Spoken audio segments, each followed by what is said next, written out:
TCS versus Infosys. Who is really winning?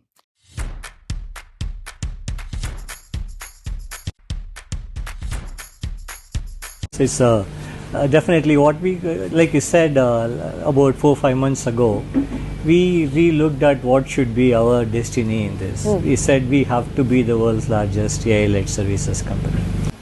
Then we see a lot of work in AI. We've identified 6 areas where we see a lot of growth opportunity over the next several years, and some of that will start to happen next year.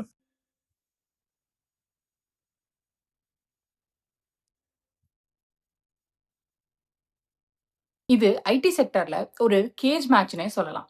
ஒரு சைட்ல இருக்கிறது TCS Tata குரூப்போட pride, இன்னொரு சைட்ல Infosys பெங்களூரோட pride. ஆனா இது WWE மாதிரி இல்லை, இது ஸ்டாக் மார்க்கெட். ஆக்சுவலி யோசிச்சு பார்த்தா ரெண்டுலயும் crash, blood bath, winner, loser இதே வேர்ட்ஸ் தான் யூஸ் பண்றோம். So let's get into it. TCS versus Infosys, the full breakdown. 2026ல நிஃப்டி ஐடி இண்டெக்ஸே ஒரு ரோலர் கோஸ்டர் ரைட் மாதிரி தான். அதுல 2 பிக்கஸ்ட் பிளேயர்ஸ், TCS இந்தியாவோட number 1 IT company by market cap and Infosys number 2. ரெண்டுமே ஒரே செக்டர்ல இருக்கிறாங்க. ஆனா இப்ப ரெண்டுமே ஸ்ட்ரகிளிங். இன்ட்ரெஸ்டிங் விஷயம் என்னன்னா, 2 கம்பெனிஸும் டவுன் ஆன மெயின் ரீசன்ஸ் ஆல்மோஸ்ட் சேம் தான். ஆனா இம்பாக்ட் லெவல் தான் டிஃப்ரெண்ட்.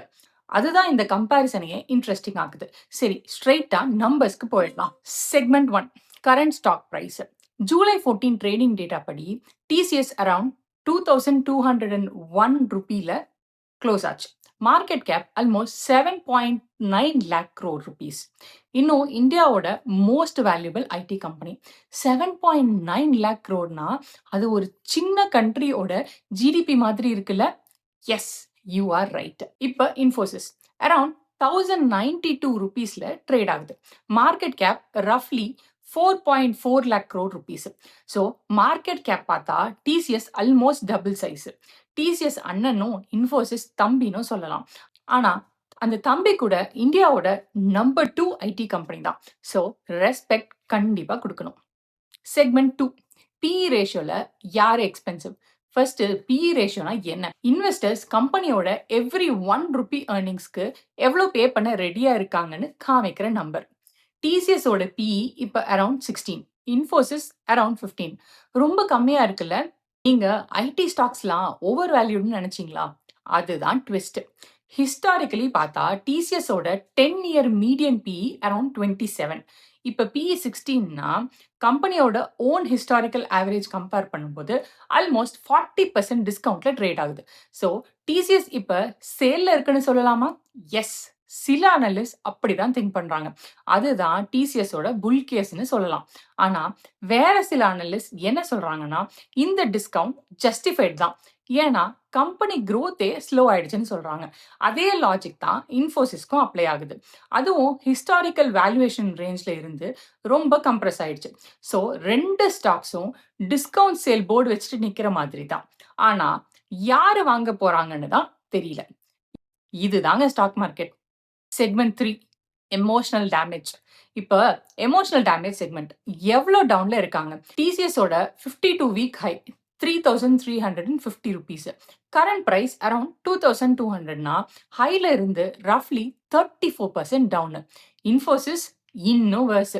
அதோட all time high around 2006 rupees December 2024ல ஹிட் பண்ணது.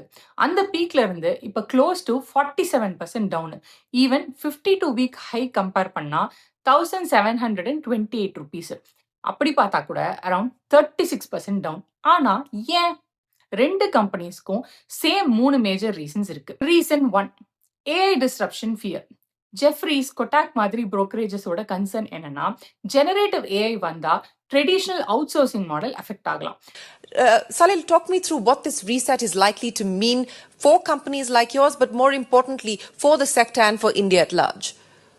So I think AI is genuinely something that is changing both our company, but the industry and India.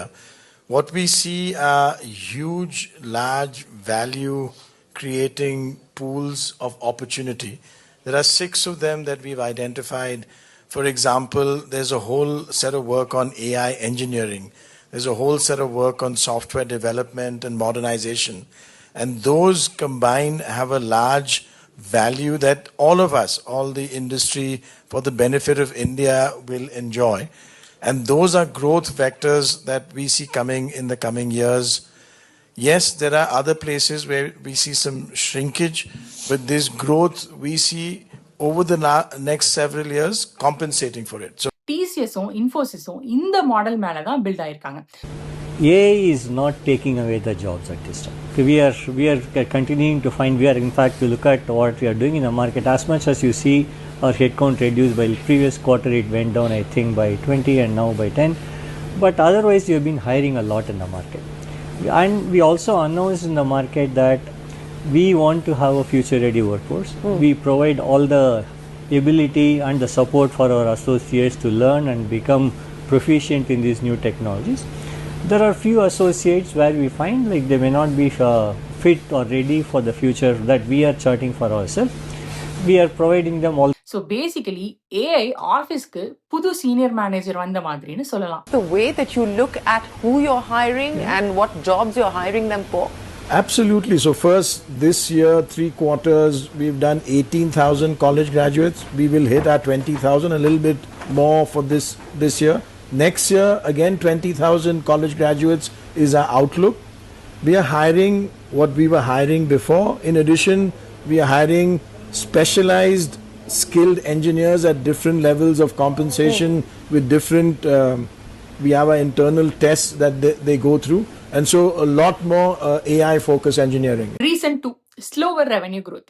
ரெண்டு கம்பெனிஸும் financial year 27ஓட growth guidance market expect பண்ணதை விட வீக்கரா இருக்கலாம்னு indicate பண்ணியிருக்காங்க. US and Europe clients budget spend பண்ண காஷியஸா இருக்காங்க. ஃபியூச்சர் டீல்ஸும் கொஞ்சம் ஸ்லோ. மீனிங் கிளைண்ட் சொல்றாங்க, தம்பி கொஞ்சம் வெயிட் பண்ணு, பட்ஜெட் இப்போ இல்லை. Reason 3, valuation reset. 2026ல ஓவரால் நிஃப்டி ஐடி இண்டெக்ஸே அரௌண்ட் 24லேருந்து 29% ஃபால் ஆச்சு.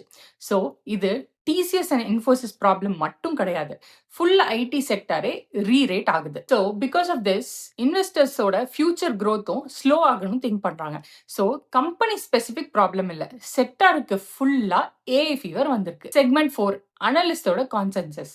இப்போ அனலிஸ்ட் என்ன சொல்றாங்கன்னு பார்ப்போம். ஸோ ஓவராலாக பார்த்தா அனலிஸ்ட் டிசிஎஸ் மேலே கொஞ்சம் பாசிட்டிவ், இன்ஃபோசிஸ்க்கு பிக்சர் கொஞ்சம் mixed.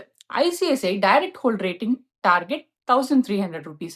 JM Financial Bioda target 1,410 rupees.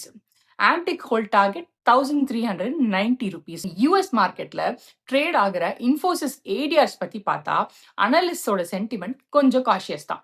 பல புரோக்கரேஜஸ் ஹோல்டு இல்லைனா கான்சர்வேட்டிவ் ரேட்டிங்ஸ் மெயின்டைன் பண்றாங்க. சிம்பிளா சொல்லணும்னா டிசிஎஸ்க்கு அனலிஸ்ட் சொல்றது, இந்த பொண்ணு ரொம்ப நல்ல பொண்ணுடா, கல்யாணம் பண்ணிக்கோ. இன்ஃபோசிஸ்க்கு பார்க்கலாம், யோசிச்சு சொல்றேன் பாஸ். சரி, ஃபைனல் வெர்டிக்ட். யாரு வின் பண்ணாங்க? ஷார்ட் டேர்ம்ல பார்த்தா கிளியர் வின்னர் யாரும் இல்லை. ரெண்டு ஸ்டாக்ஸும் பெருசா டவுன் ஆயிருக்கு. ரெண்டு கம்பெனிஸ்க்கும் same AI disruption risk face பண்றாங்க. ஆனா ரெண்டு கம்பெனிக்கும் decent dividend yield around 4.5 to 5% இருக்கு. ரெண்டு கம்பெனிக்கும் நெட் கேஷ் பேலன்ஸ் ஷீட்ல இருக்கு. இது genuinely rare and healthy factor. சிம்பிளா சம்மரைஸ் பண்ணணும்னா டிசிஎஸ் ஒரு ஸ்டெடி அண்ணா மாதிரி, கொஞ்சம் கம்மி ரிஸ்க், அனலிஸ்டும் கொஞ்சம் அதிகமா நம்புறாங்க. இன்ஃபோசிஸ் கொஞ்சம் ரிஸ்க் எடுக்கிற தம்பி மாதிரி, வாலடைல். ஆனா சில அனலிஸ்ட் பெரிய அப்சைட் எக்ஸ்பெக்ட் பண்றாங்க. ஆனா ஒரு முக்கியமான ரிமைண்டர், நம்ம எக்ஸ்பிளைன் பண்றது கரண்ட் டேட்டா அண்ட் அனலிஸ்டோட ஒப்பீனியன் தான். So please always do your own research, அப்புறமா இன்வெஸ்ட் பண்ணுங்க. நம்பர்ஸ் டெய்லி சேஞ்ச் ஆகும். ஸோ இன்வெஸ்ட்மெண்ட் டெசிஷன் எடுக்கிறதுக்கு முன்னாடி லேட்டஸ்ட் ப்ரைஸஸ் செக் பண்ணுங்க. வீடியோ பிடிச்சிருக்குன்னா லைக் பண்ணுங்க, ஷேர் பண்ணுங்க. நெக்ஸ்ட் எந்த ரெண்டு கம்பெனிஸையும் கம்பேர் பண்ணலான்னு கமெண்ட்ஸ்ல கண்டிப்பா சொல்லுங்க.